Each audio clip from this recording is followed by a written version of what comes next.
warahmatullahi wabarakatuh. Perkenalkan, nama saya Asila Sifa Anikmah. Saya berasal dari kelompok 1. Nama saya Christian Mario Aaron Aristonang. Kenalkan, nama saya Cherry Sugraina. Kenalkan, nama saya Ahmad Aizura. Kenalkan, nama saya Boris Dansa.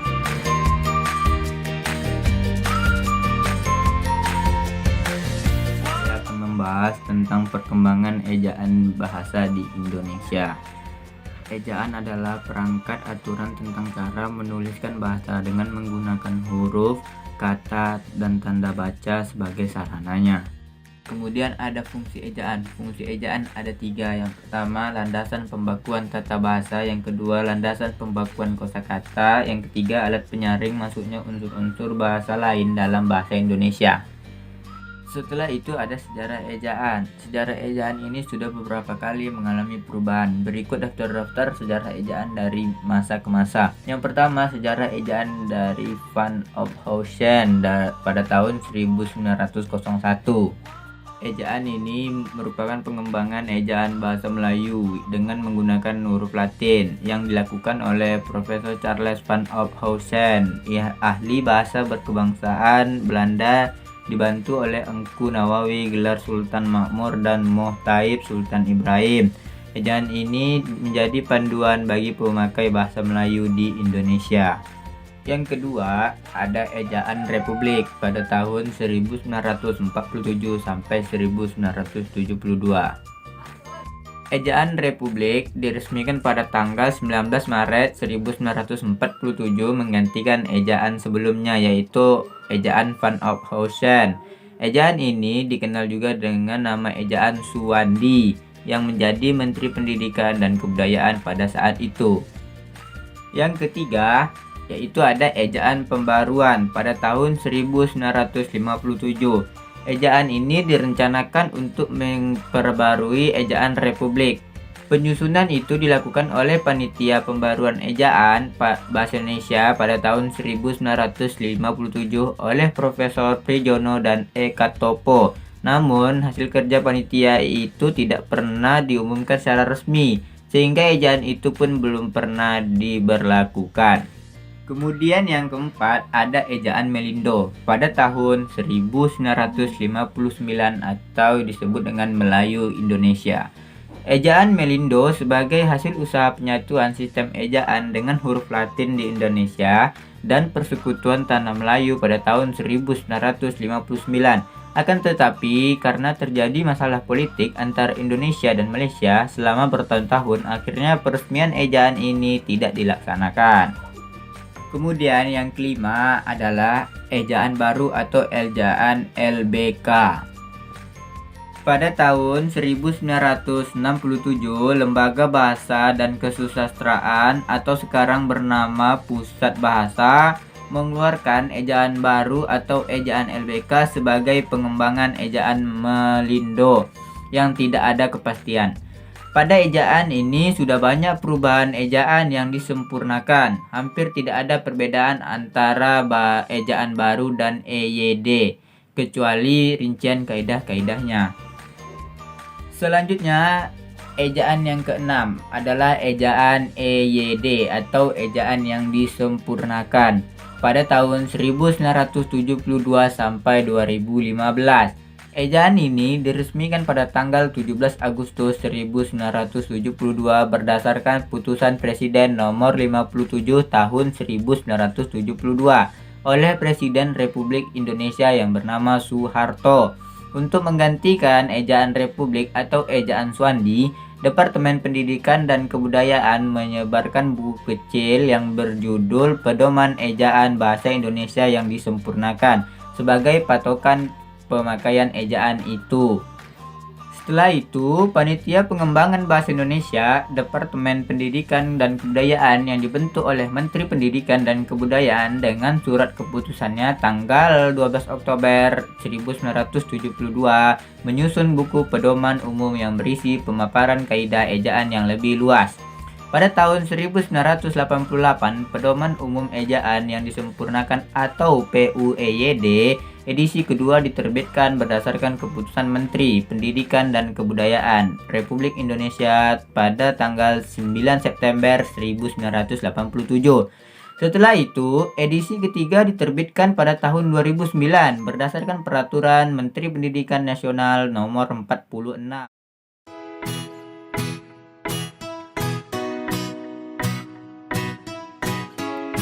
Baiklah, saya akan menjelaskan apa itu ejaan Van Hoytjessen.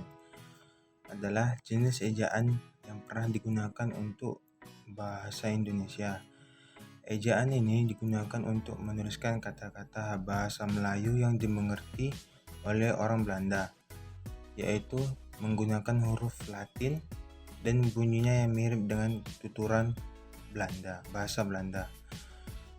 Contohnya seperti huruf J untuk menuliskan bunyi Y, seperti pada kata jang, pajang, sajang. Contoh kedua yaitu huruf OE untuk menuliskan bunyi U, seperti kata Giorgio, itu, Oimor. Dan contoh yang ketiga adalah tanda diakritik seperti koma, ain, dan tanda trema untuk menuliskan bunyi hamzah seperti pada kata-kata mamuer, akai, tapa, dinamai. Sekian dan terima kasih. Assalamualaikum warahmatullahi wabarakatuh.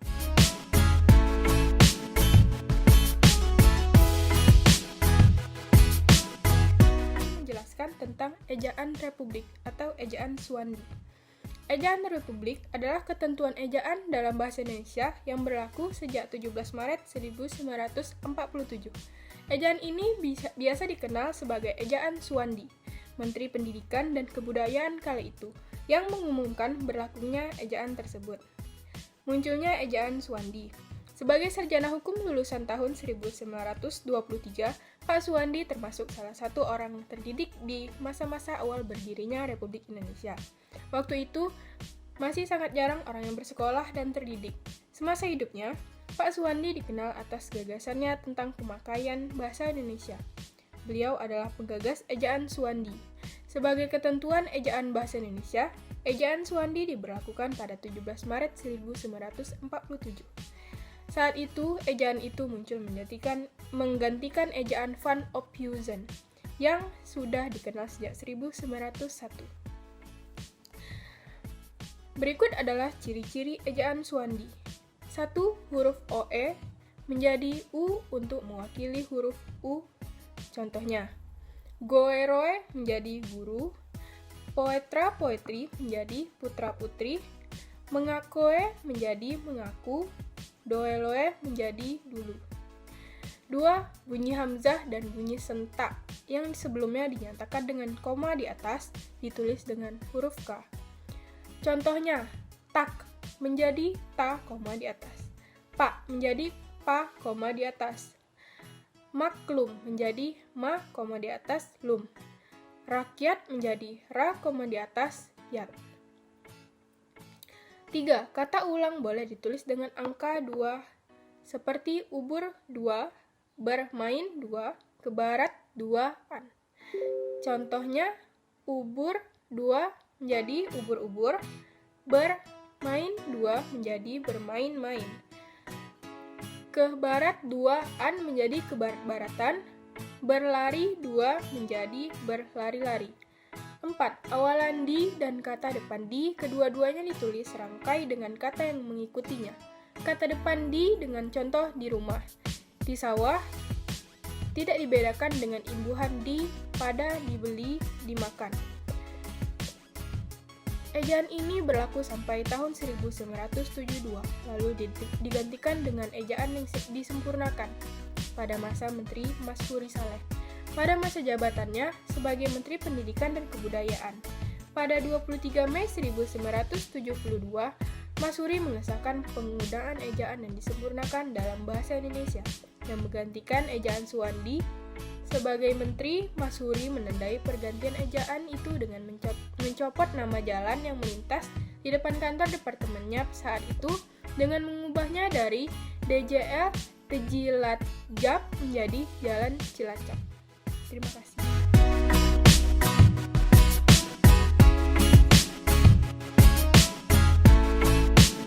Saya ingin menjelaskan tentang EYD di sini.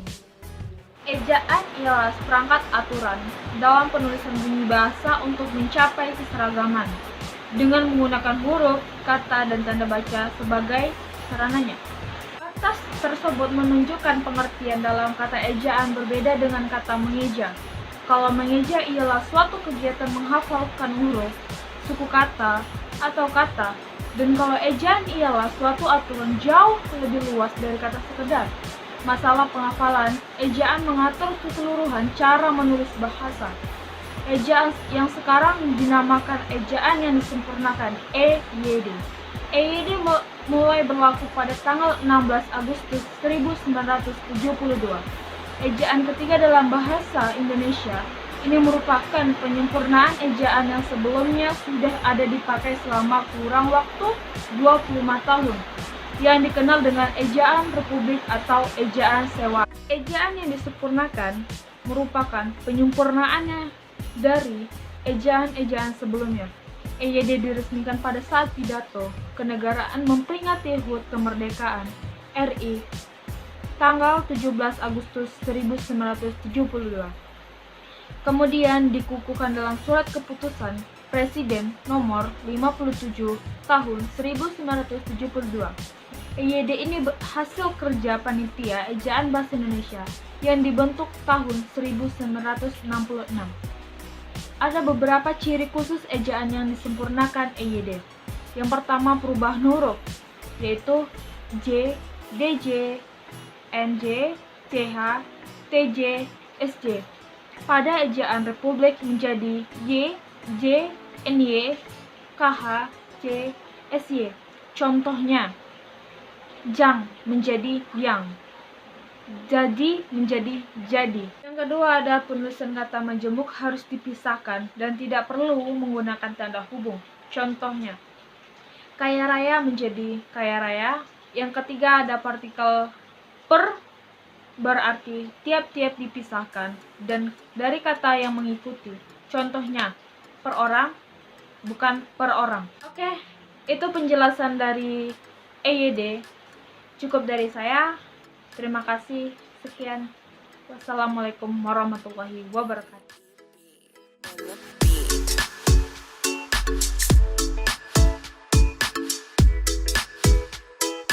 Ini saya akan menjelaskan apa itu PUEBI.